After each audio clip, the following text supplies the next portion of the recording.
శీలం పోవటం గాడిద గుడ్డు ఇవన్నీ ఏమీ లేదు. ఇది విన కాల చెయ్యపోవడానికి నథింగ్, ఏమీ డిఫరెన్స్ లేదు. ఒక యాక్సిడెంట్ అనుకుని దాన్ని మర్చిపోవాలి అనే కథలు మేము కూడా రాసాము, అలాంటి సినిమాలు కూడా వచ్చాయి. సో అమ్మాయి వెంటనే చచ్చిపోని అవసరం లేదు. ఎందుకు, ఇద్దరికీ అవసరం. వాడు చచ్చిపోవాలి, వాడికి కూడా పోయింది సీన్. అదే కదా, ఒకళ్ళకే పోదుగా, వాడు కూడా చచ్చిపోవాలి. వాడు చచ్చిపోయినప్పుడు మనం ఎందుకు చచ్చిపోవాలి? ఎగ్జాక్ట్లీ. బట్ ప్రకృతి పరంగా మనకి ఏంటంటే ఈ ప్రెగ్నెన్సీలు ఇవన్నీ వస్తాయి. సో వాటికి ఫస్ట్ కదా ముళ్ళబాట అని చెప్పి నేను దాని మీదే రాశా. ఒక అమ్మాయి పెళ్లి కాకుండా గర్భవతి అయితే అది చతుర్లో పడింది అన్నమాట 93లో.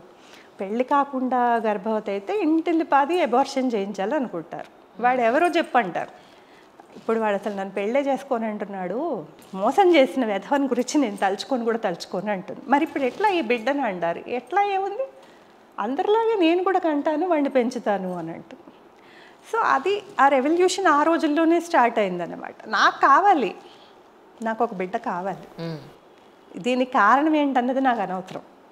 నేను మాతృత్వం కావాలనుకుంటున్నా, నేను కంటాను, నేను పెంచుకుంటాను. వాడికి ధైర్యంగా చెప్తా పెద్దయ్యాక. ఒకడు నన్ను మోసం చేశాడు, వాడు నీకు అవసరమా? అలాంటి వాడు నీకు డీటెయిల్స్ నీకు అవసరమా?